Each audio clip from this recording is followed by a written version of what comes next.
January 17, 1943. The dense canopy of Guadalcanal's rainforest hung heavy in the pre-dawn darkness, dripping with moisture that had gathered through the night like beads of sweat on a fevered brow. Somewhere in the twisted maze of ironwood trees and tangled vines, the sound of breathing measured, disciplined, confident whispered through leaves that had watched empires rise and fall across the Solomon Islands. Lieutenant Hiroshi Nakamura crouched behind a moss-covered log, his Type 38 rifle steady against his shoulder, its bayonet gleaming faintly in the filtered moonlight around him. 37 men of the Imperial Japanese Army's 38th Infantry Regiment moved like ghosts through terrain they had claimed as their own domain. The jungle belonged to them, at least. That was what they believed 6 months earlier. These same soldiers had swept through the Pacific like a divine wind, their emperor's armies conquering territories from the Philippines to the Dutch East Indies with a speed that stunned the world. They had perfected the art of jungle warfare during the brutal campaigns in China and Southeast Asia, learning to use the thick vegetation as both shield and weapon. The dense foliage that intimidated Western soldiers was their natural habitat. A green fortress were their superior fieldcraft. Physical conditioning and fanatical determination made them nearly invincible. They moved through the undergrowth with the silence of predators, striking without warning and vanishing before their enemies could respond. In the minds of these men, American soldiers were soft products of industrial civilization, city dwellers who wilted in the heat and humidity of tropical warfare. The pampered sons of a decadent democracy could never match the iron, discipline, and spiritual strength of the emperors. Warriors, the Americans might possess superior numbers and equipment, but what use were heavy weapons in terrain where visibility rarely extended beyond 20 yards? Here, in this primordial battlefield where the rules of modern warfare meant nothing, the sons of Nippon would prove their racial and cultural superiority. Once and for all, Lieutenant Nakamura adjusted his grip on his rifle, feeling the familiar weight of wood and steel that had served the Japanese Army faithfully since 1905. The Type 38 Arisaka was a precision instrument, capable of placing a bullet with deadly accuracy at ranges exceeding 600 meters. Every man in his squad could hit a human target at 300 yards. A skill honed through endless hours of training and the unforgiving discipline of the Imperial Army. They carried fixed bayonets not as backup weapons, but as primary tools of warfare. For they knew that in the jungle's embrace, most engagements would be decided by steel and spirit rather than lead. But as the first pale light of dawn began to seep through the canopy, something stirred in the American positions that the Japanese reconnaissance had failed to detect. In the humid air that carried the scent of rotting vegetation and exotic flowers, a different kind of predator was awakening 300 yards away. Through the tangle of jungle growth that the Japanese believed was impenetrable to Western eyes, Marine Sergeant Michael O'Brien checked the action of his Winchester Model 12 for the third time. The pump-action shotgun held 5 shells of .00 buckshot, each containing 9.32 caliber pellets that would spread into a lethal pattern, capable of stopping multiple targets simultaneously, unlike the precision rifle he had trained with at Paris Island. This weapon was designed for one purpose: devastating close-range firepower that could clear trenches, bunkers, and jungle paths with terrifying efficiency. O'Brien ran his thumb along the shotgun's receiver, feeling the smooth steel that had been manufactured in New Haven, Connecticut, by workers who had never seen a jungle but understood the deadly mathematics of warfare. This was no sporting gun pressed into military service, but a purpose-built instrument of combat, modified with a bayonet lug and heat shield for the brutal realities of Pacific warfare. The Marines called it a trench broom, and in the confined spaces of jungle fighting, it would prove as revolutionary as the machine gun had been in the trenches of France around O'Brien. 42 Marines of the 1st Battalion, 7th Marine Regiment, prepared for what they knew would be another day of hell in paradise. These were not the soft city boys that Japanese propaganda described, but men forged in the crucible of Depression-era America. Sons of farmers and factory workers who had learned hardship as a way of life long before they ever heard of Guadalcanal. They carried the genetic memory of frontier warfare, where survival depended not on formal tactics but on adaptability, firepower, and the willingness to use any weapon that would keep them alive until tomorrow. The cultural chasm between these two forces went far deeper than their choice of weapons. The Japanese soldiers represented a military tradition stretching back over 1,000 years, one that emphasized honor, sacrifice, and death before dishonor. They fought not just for territory or strategic objectives, but for the sacred mission of expanding the emperor's divine authority across the Pacific. Every battle was a spiritual test, every engagement an opportunity to demonstrate their worthiness as inheritors of the samurai tradition. The American Marines represented something entirely different, a society that worshipped efficiency over honor, that valued individual initiative over blind obedience, and that possessed an industrial capacity so vast it could produce 500,000 shotguns without straining its war economy.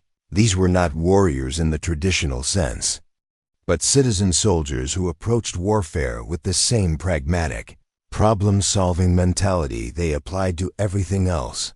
If a shotgun could kill more enemies more efficiently than a rifle, then shotguns it would be. As the morning mist began to rise from the jungle floor, both forces moved toward their date with destiny, each supremely confident in their ability to destroy the other. The Japanese advance was a masterpiece of tactical discipline, each man moving in perfect coordination with his comrades. Their approach so silent that even the island's birds seemed unaware of their presence. They had studied their enemies' positions for 3 days, identifying weak points in the American perimeter, and planning their attack with the meticulous attention to detail that had made the Imperial Army the terror of Asia. But something had changed in the 6 months since Pearl Harbor, something that the Japanese High Command had failed to recognize or understand. The sleeping giant of American industrial might was awakening, and its first gift to the Pacific theater was a weapon that would revolutionize close-quarters combat in ways that no military theorist had anticipated. The shotgun had already proven its worth in the trenches of World War I, where American doughboys had used Winchester Model 1897 trench guns to clear German positions with such effectiveness that the Kaiser's government had formally protested their use as violations of international law. The German complaint was simple: a man hit by a rifle bullet might survive if the wound missed vital organs, but a soldier struck by 9 buckshot pellets at close range faced almost certain death. The weapon was simply too effective, too brutal for civilized warfare. The Americans had rejected that protest then, and they would ignore similar objections now.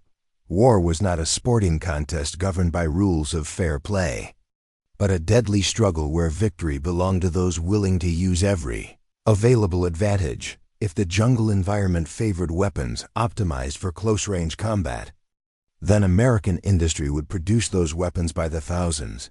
If the enemy expected to face both action rifles in terrain, where rapid follow-up shots could mean the difference between life and death, then pump-action shotguns would teach them the folly of that assumption. Statistics from the Army Ordnance Department told the story of American adaptability in stark numerical terms. In the first year of the Pacific War, U.S. forces had requisitioned over 200,000 shotguns from Winchester, Remington, Stevens, and Ithaca. The 2nd and 4th Marine divisions on Saipan had been issued shotguns at a rate unprecedented in military history. Some units carrying both rifles and shotguns, with ammunition allocations of 200 rounds per weapon. The industrial juggernaut that Admiral Yamamoto had warned his countrymen about was revealing itself not in the grand strategic sweeps that dominated newspaper headlines, but in the deadly pragmatism of individual weapon systems designed for specific tactical situations. For the Japanese soldier trained in the traditions of Bushido, this represented something profoundly disturbing about American civilization. A true warrior fought with weapons that demanded skill, precision, and spiritual discipline. The sword required years of training to master. The rifle demanded steady nerves and accurate marksmanship, but the shotgun was a different kind of weapon, entirely a democratic instrument of death that transformed any farm boy into a deadly combatant. With minimal training, its wide shot pattern compensated for poor marksmanship. Its rapid rate of fire eliminated the need for careful shot placement. Its devastating close-range power made individual courage almost irrelevant.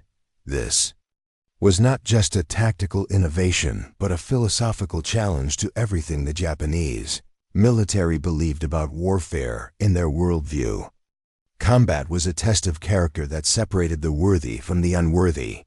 The disciplined from the weak. Superior spiritual training should triumph over material advantages. Individual skill should overcome mechanical efficiency. The American approach, using technology to multiply the effectiveness of ordinary soldiers, struck them as fundamentally dishonorable, a symptom of the same decadent materialism that they blamed for Western weakness. But philosophy would matter little in the crucible of combat that was about to unfold as Lieutenant Nakamura raised his hand to signal the final advance. His men moved forward with the confidence of predators approaching their prey. They had every reason for optimism in similar terrain across the Pacific. Japanese forces had consistently outfought numerically superior Western armies at Singapore. 2 Japanese divisions had captured a fortress defended by 85,000 British, Australian, and Indian troops in the Philippines. General MacArthur's forces had been driven into the jungles of Bataan and ultimately surrendered on Corregidor. The Dutch East Indies had fallen in barely 3 months. Despite desperate resistance from seasoned colonial troops who understood jungle warfare, pattern was always the same.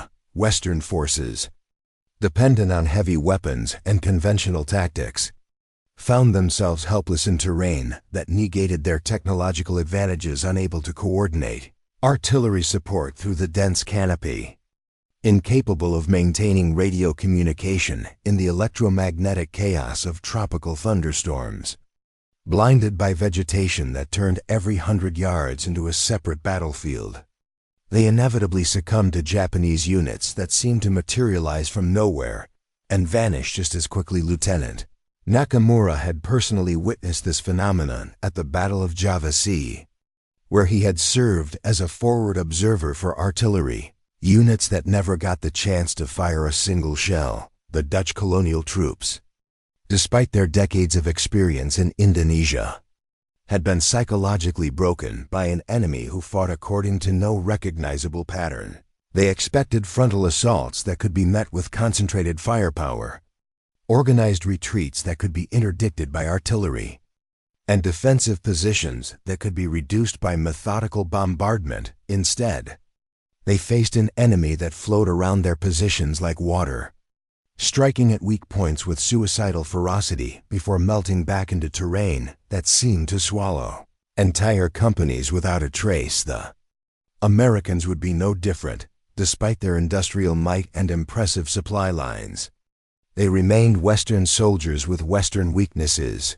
They would establish elaborate defensive positions with fields of fire calculated for maximum efficiency, deploy their automatic weapons to create interlocking zones of destruction, and wait for attacks that followed the tactical doctrines they had studied at West Point and Quantico.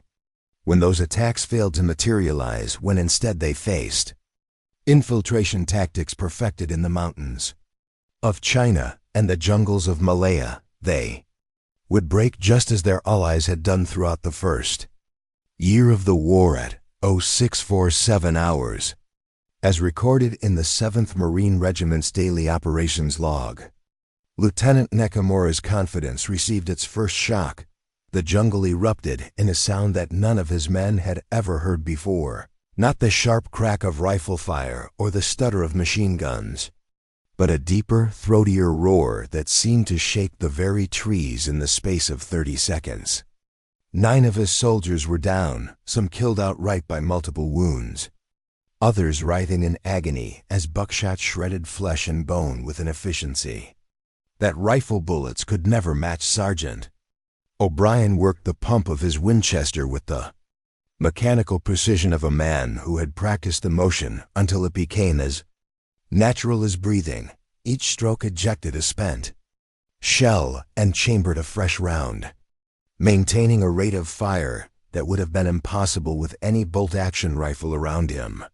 His squad added their own voices to the deadly chorus, 42 shotguns speaking in unison with a volume that drowned out the screams of wounded men and the crash of falling branches. The psychological impact was immediate and devastating.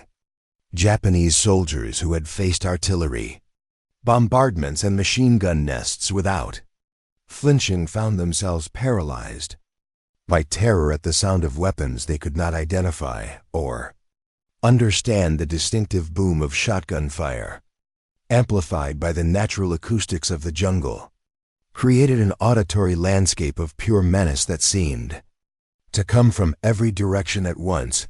Men who had been trained from childhood to suppress individual fear in service of the group found themselves running blindly through the undergrowth, their carefully planned assault dissolving into chaos. But the real revolution was tactical, not psychological. The Japanese advance had been predicated on the assumption that American soldiers would need time to aim, fire, and reload between shots, precious seconds during which a charging infantryman could close the distance and bring his bayonet into play against bolt-action rifles.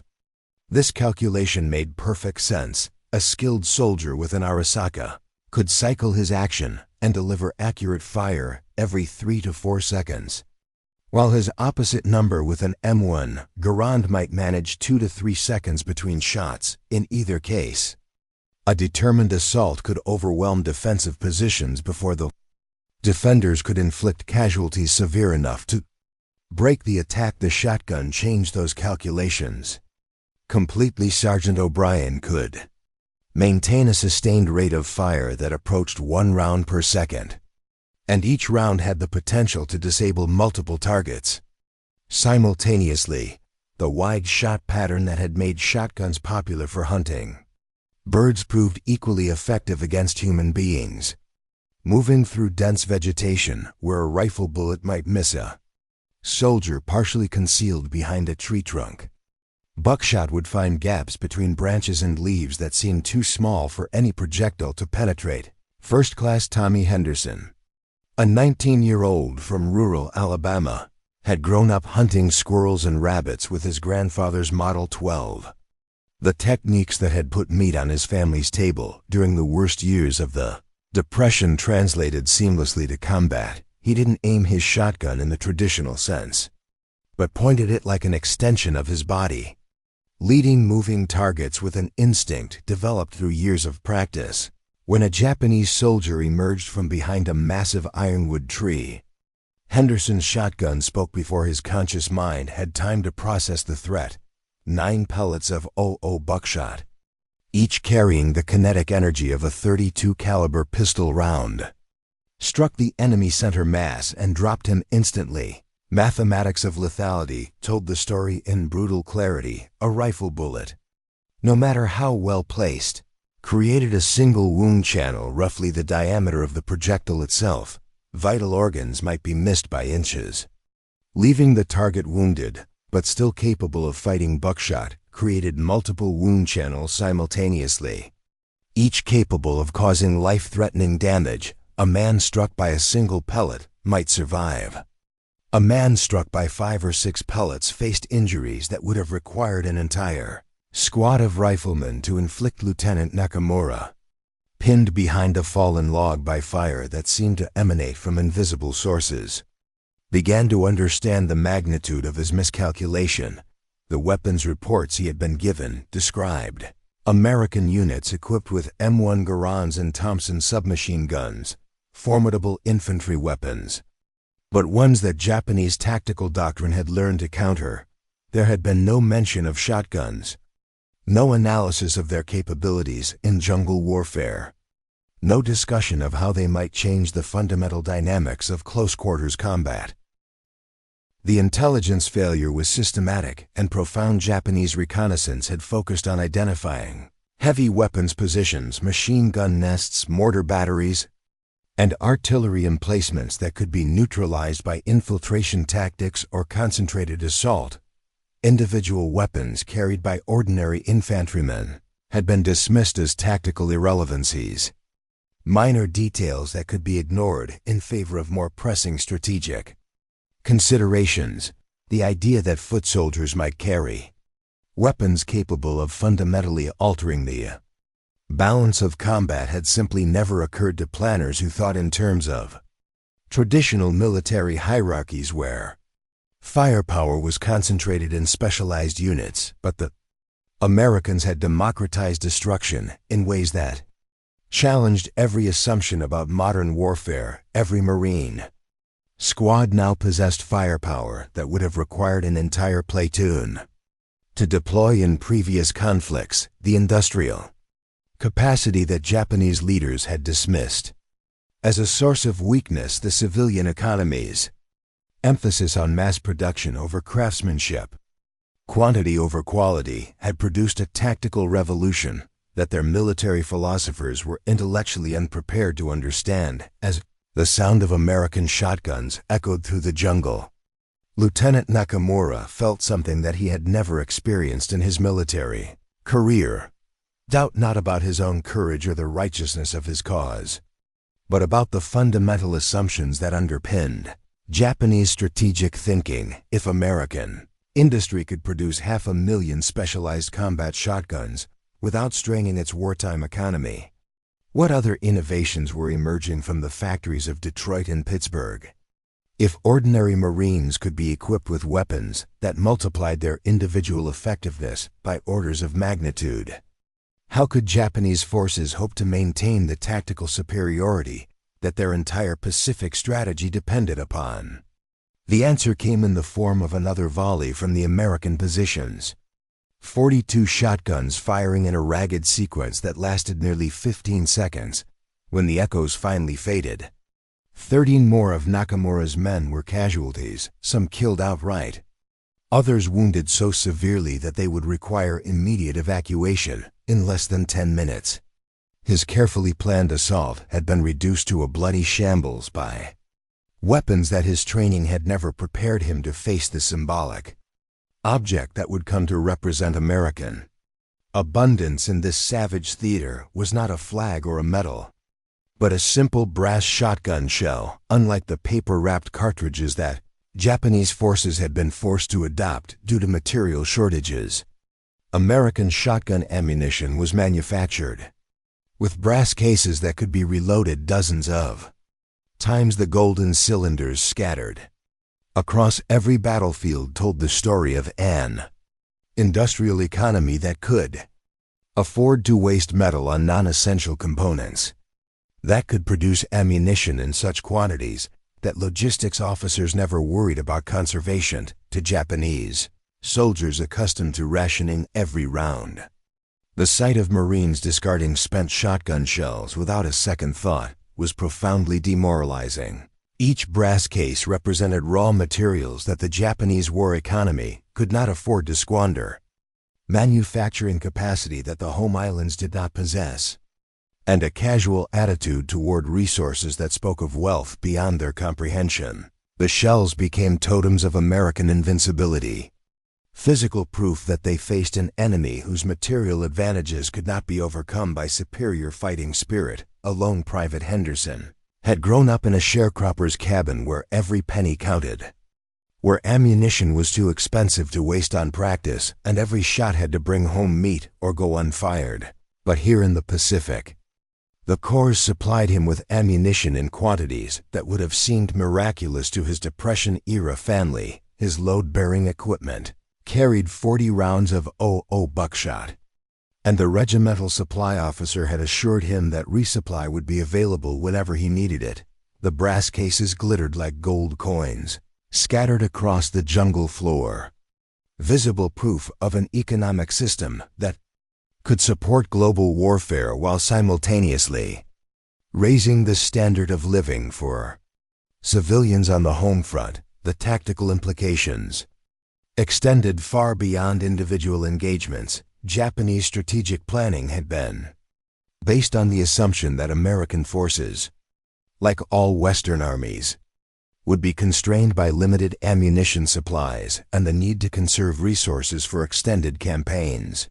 Attacks could be planned around the knowledge that enemy units would be forced to ration their fire, that individual soldiers would hesitate before shooting at uncertain targets, that the psychological pressure of ammunition shortages would eventually break defensive resolve. A shotgun-equipped Marines operated under no such constraints. The weapon's effectiveness at close range meant that every shot was likely to hit its target, while the relatively low cost of shotgun ammunition compared to rifle rounds meant that supply officers encouraged aggressive fire discipline. Marines were taught to shoot first and identify targets later, to use suppressive fire liberally, and to maintain continuous pressure on enemy positions, regardless of ammunition expenditure. Psychological transformation was as important as the tactical one. Soldiers who had grown up during the Depression, who had been raised to believe that waste was a sin and conservation a virtue,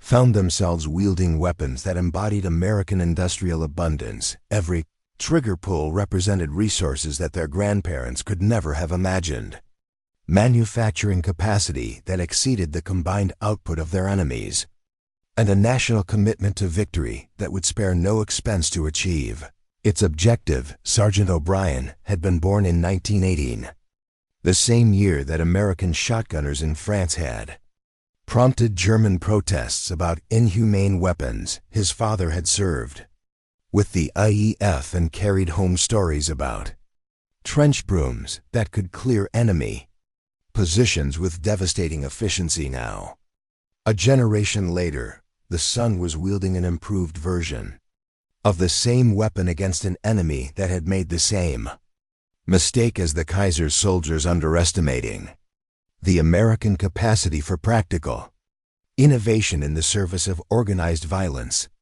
Winchester Model 12 in O'Brien's hands was a direct descendant of the Model 1897 that had terrorized German troops a quarter-century earlier, but with refinements that reflected decades of continuous improvement.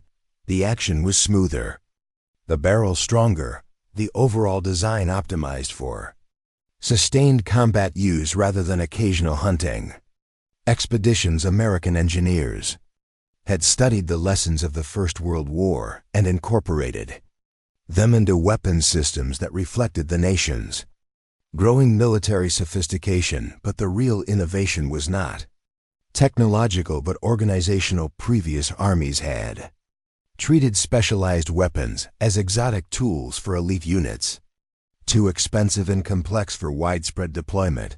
The Americans had reversed that equation, using mass production techniques to drive down costs until specialized weapons could be issued to ordinary infantrymen.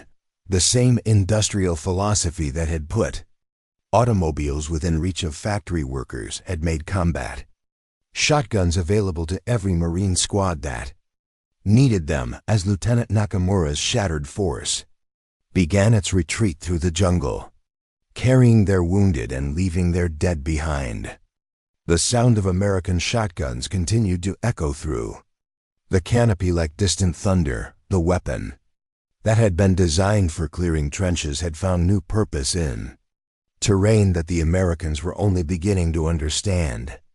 Wielded by soldiers who approached warfare with the same pragmatic efficiency they brought to every other challenge. The defeat at Guadalcanal was not simply a tactical reverse, but a revelation about the nature of the enemy they faced. Japanese military doctrine had been built around the assumption that Western soldiers lacked the spiritual strength necessary for sustained combat, that their dependence on material comforts would collapse when faced with the hardships of jungle warfare, the shotgun-armed Marines who had just shattered Nakamura's assault represented something fundamentally different. Citizen soldiers who combined individual initiative with industrial backing.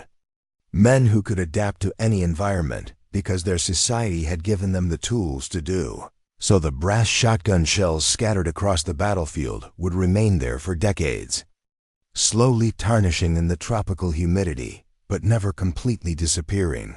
Local residents would find them long after the war ended. Small golden reminders of the day when American industrial might first announced its presence in the Pacific jungles. Children who had never heard of the Second World War would collect them as curiosities, unaware that they held physical proof of the moment when the tide of battle began to turn. In the weeks that followed, as news of the engagement spread through Japanese military circles, staff officers began to grapple with tactical challenges that they had never anticipated. How do you plan an assault against weapons that can engage multiple targets simultaneously? How do you maintain unit cohesion when the enemy possesses firepower that can shatter company-sized formations in seconds? How do you preserve fighting spirit when facing an opponent whose material advantages seem to grow stronger with each passing month? The answers would not come easily. Japanese tactical doctrine had been perfected against enemies who fought according to predictable patterns, who valued individual survival over mission accomplishment, who could be broken by sustained pressure and aggressive assault. The Americans represented something entirely new in their experience, an enemy that combined material superiority with individual toughness, industrial abundance with tactical innovation, democratic values with military effectiveness. But the greatest shock was psychological rather than tactical. For 6 months, Japanese forces had dominated the Pacific by convincing themselves that they possessed inherent advantages that no amount of enemy material superiority could overcome. Superior training, superior discipline, superior spiritual strength, these intangible qualities would always triumph over the crude materialism of Western civilization. The shotgun-equipped Marines at Guadalcanal had shattered that comfortable fiction, demonstrating that American soldiers could match Japanese ferocity while bringing firepower, advantages that no amount of spiritual training could overcome. The sound of those 42 shotguns firing in unison would haunt Lieutenant Nakamura for the rest of his military service. In quiet moments, during lulls in later battles, he would find himself listening for that distinctive boom that had announced the arrival of a new kind of warfare. It was the sound of American industry speaking through the barrels of working-class weapons, the voice of a civilization that could afford to equip its ordinary soldiers with tools that would have been reserved for elite units in any other army. As the 7th Marines consolidated their positions and began the methodical process of pursuing their retreating enemies, Sergeant O'Brien paused to examine his Winchester Model 12. The weapon showed no signs of malfunction despite the sustained firing, its action as smooth as when he had first received it from the armory at Camp Pendleton. This was the product of American manufacturing at its finest, not the custom craftsmanship that produced ceremonial weapons for officers, but the precision mass production that could turn out identical copies by the thousands without sacrificing quality or reliability. The shotgun shells at his feet told a different story about American abundance. Each brass case represented approximately 4 cents worth of raw materials, an insignificant expense by the standards of a war economy that was producing tanks, ships, and aircraft in quantities that staggered imagination. Japanese forces had been forced to switch to paper cartridge cases to conserve metal for more essential applications. American forces discarded brass without a second thought because their industrial capacity made such conservation unnecessary. Private Henderson bent to collect several of the spent shells, not from any concern about waste but as souvenirs of his first major engagement back home in Alabama. These brass cases would serve as tangible proof of what he had experienced in the Pacific. Physical reminders of the day when American shotguns had spoken their piece in the jungle theaters of the World War, years later. Long after the war ended and he returned to civilian life, he would show these shells to his children and grandchildren, trying to explain what it had felt like to wield weapons that embodied the industrial might of a continent, the transformation that had overtaken American military thinking was visible in every aspect of their equipment and organization. Where previous armies had emphasized standardization for its own sake, the Americans had embraced specialization as a force multiplier. Infantry squads carried not just rifles and machine guns, but a variety of weapons optimized for different tactical situations. Shotguns for close-quarters combat, rifles for medium-range engagements, automatic weapons for suppressive fire, and specialized ammunition for every conceivable target. This philosophical approach extended throughout the entire military establishment. Rather than forcing all soldiers to master identical equipment, American training doctrine encouraged individual specialization within the framework of unit effectiveness.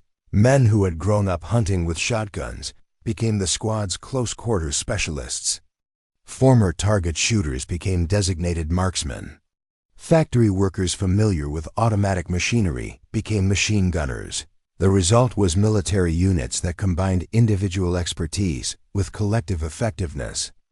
Democratic in organization, but supremely professional in execution, the Japanese approach had been exactly the opposite. Every soldier mastered the same basic weapons, followed identical training regimens, and absorbed the same tactical doctrine. Individual preferences were subordinated to group conformity. Personal initiative was discouraged in favor of perfect obedience to orders. The system had produced armies of remarkable uniformity and discipline, but it had also created vulnerabilities that innovative enemies could exploit. As the battle for Guadalcanal continued through the following months, the pattern established in that first engagement would repeat itself with monotonous regularity. Japanese forces, trained to excel in conditions where individual skill and spiritual strength could overcome material disadvantages, found themselves consistently outgunned by American units that combined superior firepower with tactical flexibility. The shotgun became both symbol and instrument of this transformation. A weapon that embodied the American approach to warfare, practical, effective, and utterly without regard for traditional military aesthetics. By war's end, American forces would deploy over 500,000 shotguns across the Pacific theater, from the jungles of New Guinea to the coral islands of the Central Pacific. Each weapon represented a small but significant victory of American industrial philosophy over traditional military thinking. Proof that mass production could create specialized tools for any tactical requirement. The brass shells scattered across 100 battlefields would remain as monuments to the moment when American abundance announced its arrival in the Pacific War. The transformation was not merely tactical, but philosophical. For generations, military theorists had assumed that warfare was fundamentally about the application of individual skill and courage under the direction of superior leadership. The Americans had revealed a different truth, that warfare was ultimately about the efficient application of industrial resources to tactical problems, and that a democracy with sufficient productive capacity could overcome any enemy, regardless of their individual martial virtues. Jungle that Lieutenant Nakamura's men had claimed as their natural domain had been conquered, not by superior jungle craft or spiritual strength, but by weapons that democracy had placed in the hands of citizen soldiers. The sound of American shotguns echoing through the canopy was the voice of a new kind of warfare, one that would reshape not just the Pacific conflict, but the entire nature of military power in the modern world. In the broader context of human conflict, those 42 Winchester Model 12 shotguns firing in the jungles of Guadalcanal represented something more profound than tactical innovation. They announced the arrival of industrial democracy as a military force, the moment when the productive capacity of free societies revealed itself as the ultimate arbiter of organized violence. The brass shells glittering in the tropical sunlight were not just spent ammunition but tokens of abundance, proof that societies organized around individual liberty and economic opportunity could outproduce and outfight any system based on coercion and hierarchy. The lesson would resonate far beyond the Pacific theater in Europe. American industrial might was simultaneously producing the tanks, aircraft, and artillery that would drive German forces back to the Reich in the North Atlantic. American shipyards were launching Liberty ships faster than German submarines could sink them across the globe. The arsenal of democracy was demonstrating that free societies possessed advantages that no amount of military discipline or ideological fervor could overcome. But it was in the jungles of the Pacific, where individual weapons could determine the outcome of squad-level engagements, that the philosophy found its purest expression.